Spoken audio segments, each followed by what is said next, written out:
स्वागत है आपका आपके फेवरेट सीरियल पति ब्रह्मचारी के एक और धमाकेदार एपिसोड में, जहां आज हम देखेंगे एक ऐसा ट्विस्ट जो आपके दिल की धड़कनें बढ़ा देगा। आज की कहानी है नाइट टेस्ट की, जिसमें सूरज को मिलने वाला है ऐसा सच जो उसकी जिंदगी बदल देगा। तो चलो बिना देर किए आपको लेकर चलते हैं इस दिलचस्प सफर पर। तो दोस्तों, कहानी की शुरुआत होती है उस रात से जब सूरज को पहली बार एहसास होता है कि वो लड़की जो पार्टी में एक मूर्ति बनकर गुलाब सिंह के घर खड़ी थी, शायद वो कोई और नहीं बल्कि ईर्षा ही थी। सूर्य के मन में सवालों का तूफान चल रहा था। क्या वो सच में ईर्षा थी या ये सिर्फ उसकी गलतफहमी थी? सूरज इस सवाल का जवाब जानने के लिए बेचैन हो उठता है। वो ठान लेता है कि अब वो सच्चाई सामने लाकर ही दम लेगा। जैसे ही मौका मिलता है, सूरज ईर्षा के पास जाता है। उसके मन में सिर्फ एक ही बात थी, ईर्षा के पायल और उसके पैर की चोट के निशान देखना। लेकिन जैसे ही सूरज ईर्षा के पास पहुँचता है, ईर्षा अचानक इधर उधर करवटें बदलने लगती है, जिससे सूरज को अपना इरादा छोड़ना पड़ता है। सूरज चुपचाप वहाँ से हट जाता है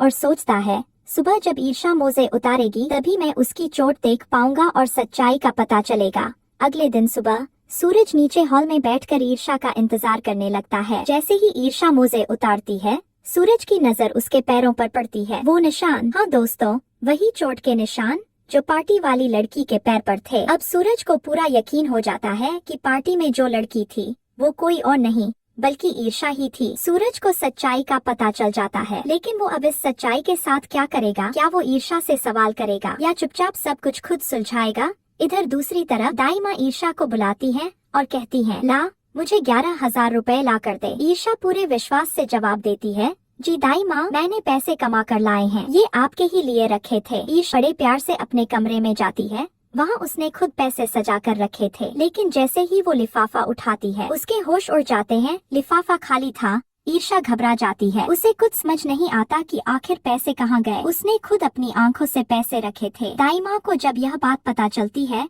तो उनका गुस्सा 7वें आसमान पर पहुँच जाता है। चाल लड़की, तुझे तो इस घर से अभी निकालती हूँ। अब तेरा यहाँ कोई हक नहीं बचा। ईर्षा का दिल टूट जाता है। उसे समझ नहीं आता कि उसकी मेहनत से कमाए पैसे कहाँ गायब हो गए। लेकिन दोस्तों, पीछे से ये सारी बातें सुन रहा होता है सूरज। सूरज चुपचाप खड़ा होकर सब देख रहा था। उसे ईर्षा की मासूमियत साफ नजर आ रही थी। वो आगे बढ़ता है और दाई माँ से कहता है, दाई माँ, ईर्षा सच कह रही है। उसने पैसे कमाए थे, उसे बस याद नहीं है कि उसने पैसे कहाँ रखे। मगर मुझे पता है पैसे कहाँ हैं। सभी चौंक जाते हैं। सूरज सीधा अपने कमरे में जाता है और वहाँ से 11,500 रुपए लेकर आता है। वो पैसे दाई माँ को देता है और कहता है, ये रहे आपके पैसे। ईर्षा ने जो वादा किया था वो पूरा कर दिया है। दाई माँ थोड़ी शांत हो जाती है, लेकिन ईर्षा अंदर से बहुत परेशान थी। उसके मन में बस यही सवाल घूम रहा था, आखिर मेरे पैसे कहाँ गए? सूरज ने कैसे देख लिया? सूरज ने पैसे कब निकाले? या क्या वाकई मैंने पैसे गलत जगह रखे? कुछ देर बाद ईर्षा सूरज से सीधा सवाल करती है,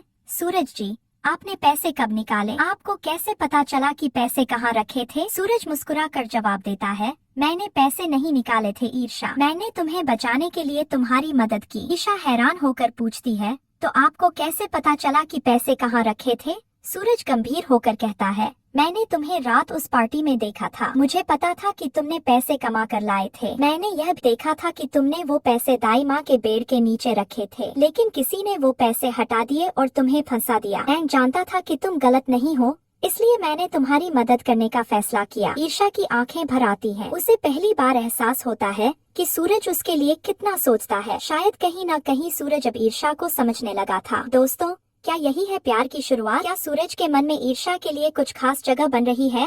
क्या दाई माँ अब कोई नई चाल चलेंगी? क्या ईर्षा को घर से निकालने की कोशिशें यहीं रुकेंगी या अब कोई नया तूफान आने वाला है? इन सब सवालों के जवाब जानने के लिए हमारे साथ बने रहिए और देखते रहिए।